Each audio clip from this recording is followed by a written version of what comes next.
Stroke treatment में एक नया चेंज जो हम फोर्टिस मोहाली में लेके आए हैं उसको इंट्रोड्यूस करने के लिए की है। वो स्टेप है direct to cath lab approach. Direct to cath lab जैसे कि नाम में ही शामिल है कि हम स्ट्रोक के पेशेंट्स को डायरेक्टली कैथ लैब ले जाके उनको ट्रीट करना चाहते हैं। पहले ये क्यों नहीं हो सकता था? क्योंकि कोई भी स्ट्रोक का पेशेंट या सस्पेक्टेड स्ट्रोक का पेशेंट है, उसके दिमाग की हमें कुछ इमेजेस सीटी स्कैन या एमआरआई करके देखना पड़ता था कि अंदर क्या चल रहा है। तो उसके लिए पहले पेशेंट इमरजेंसी से रेडियोलॉजी में जाता था, सीटी स्कैन या एमआरआई होता था, कंफर्म होता था स्ट्रोक, फिर वो कैथ लैब में जाता था जिसमें तकरीबन 1-1.5 घंटा लगता है किसी भी अच्छे हॉस्पिटल में। लेकिन अब एक नई मशीन जो कि फोर्टिस ने एक्वायर की है, बाईप्लेन न्यूरो कैथ लैब, जिसमें एक नया टेक्नोलॉजी है फ्लैट पैनल सीटी, जिससे हम सीटी स्कैन कैथ लैब के अंदर कर सकते हैं।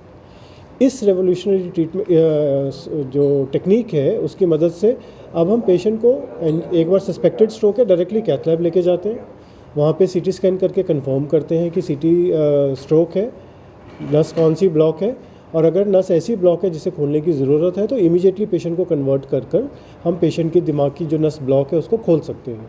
ये बहुत सिमिलर है जैसे हार्ट अटैक में काफ़ी सालों से है कि अगर हार्ट अटैक सस्पेक्टेड है, इमरजेंसी में पेशेंट जाता है, वहाँ से सीधा कार्डियोलॉजिस्ट के पास कैथ लैब में जाके वो नस को खोलने की ट्रीटमेंट स्टार्ट हो जाती है। ब्रेन में अनफॉर्चुनेटली ये ट्रीटमेंट अवेलेबल नहीं था क्योंकि ब्रेन में प्रॉब्लम थी कि सीटी करना ज़रूरी था, उसके लिए रेडियोलॉजी जाना ज़रूरी था।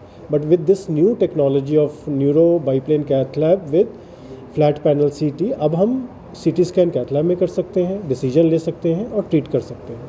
क्यों ये सब कुछ कर रहे हैं? क्योंकि स्ट्रोक में टाइम का बहुत ज़्यादा इंपॉर्टेंस है। 1 मिनट के अंदर 20 लाख ब्रेन के सेल्स डेड हो जाते हैं और उसको कोई ट्रीटमेंट वापस रिकवर नहीं कर सकते।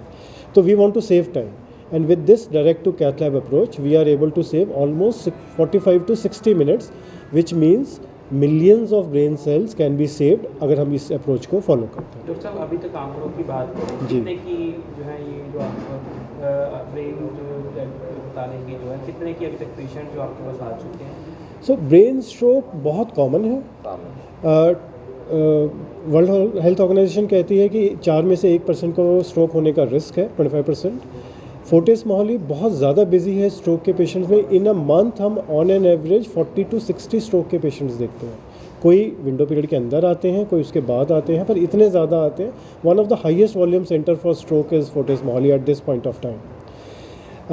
ये जो पेशेंट्स हैं कितनी जल्दी आए उस पर डिपेंड करता है कि उनको ये जो ट्रीटमेंट जिसकी हम बात कर रहे हैं वो दिया जा सकता है कि नहीं, क्योंकि इसकी आउटर लिमिट है। 24 घंटे के बाद ये ट्रीटमेंट नहीं दे सकते।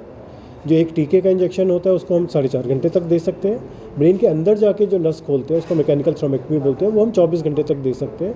और आपको भी मालूम है कि पेशेंट पहले भटकते हैं, उनको डायरेक्शन नहीं मिलती, वो 2-3 हॉस्पिटल जाते हैं, जब तक हमारे पास आते हैं वो ऑलरेडी लेट हो चुका होता है। बट क्योंकि बहुत ज़्यादा वॉल्यूम से पेशेंट्स आते हैं, जस्ट फॉर एग्जांपल अभी रात को I have done 2 patients back to back. I was in the hospital from रात के 12 बजे से सुबह के 8 बजे तक। सो इतना वॉल्यूम है कि कभी कभी 2-2 पेशेंट साइमल्टेनियसली आते हैं जिनको हमें एक के बाद एक ट्रीट करना पड़ता है। सर, जैसे अभी हाल ही में राजवीर जमींदारों की बात करें, फोर्टिस में ही थे, उनकी ब्रेन डेड की बात की जा रही है, तो उस वहाँ पर भी क्या ये ट्रीटमेंट दिया गया था? नहीं, वो अलग चीज़ है। हम ब्रेन डेड की बात कर रहे हैं स्ट्रोक के रिलेशन में। कॉन्टेक्स्ट समझना ज़रूरी है। ब्रेन डेड तो बहुत सारी चीज़ों की वजह से हो सकता है, पर वो हमारे बड़े फेवरेट सिंगर थे, इसलिए सभी का बड़ा इंटरेस्ट था उस स्टोरी में जब वो थे। सारे हमारे मीडिया के लोग फोर्टिस में थे, पर वो चोट लगने की वजह से थे, ठीक है। तो मेरे अंडर नहीं थे, I was not treating him, but वो चोट वाला केस था। चोट के केसेस में अलग तरह से ब्रेन रिएक्ट करता है।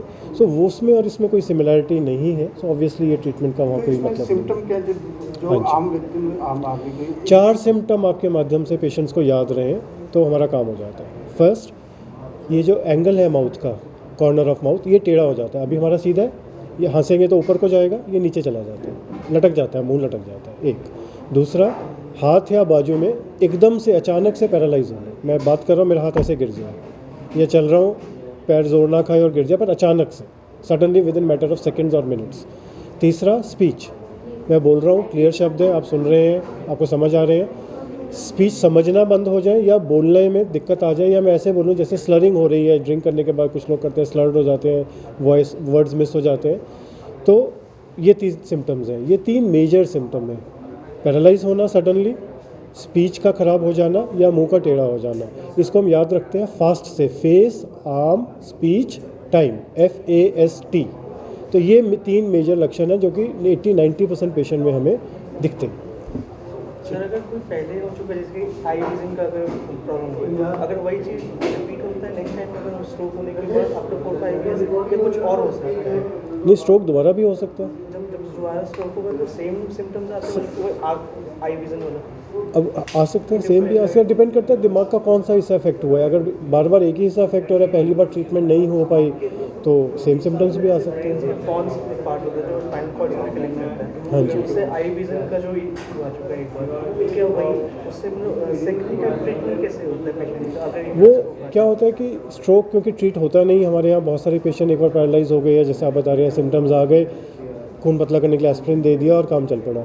लेकिन स्ट्रोक में इमीडिएट ये जो हम ट्रीटमेंट बात कर रहे हैं, इसके बाद सेकंड ट्रीटमेंट होता है कारण ढूंढना। स्ट्रोक हुआ तो कहीं क्लॉट बना ना, अगर हमने कारण नहीं ढूंढा और उसको भी ट्रीट नहीं किया तो स्ट्रोक होता रहेगा। तो आपका वो वाला केस है कि स्ट्रोक हो गया, रिकवरी भी हो गई, पार्शल हुई या कंप्लीट हुई, लेकिन अगर हमने कारण नहीं ढूंढा और उसको ट्रीट नहीं किया तो स्ट्रोक सेकंड टाइम होने का चांस नॉर्मल पॉपुलेशन से 30% ज़्यादा है। अगर एक बार स्ट्रोक हो गया, सेकंड स्ट्रोक होने का चांस 30% ज़्यादा है, until unless you find out the cause.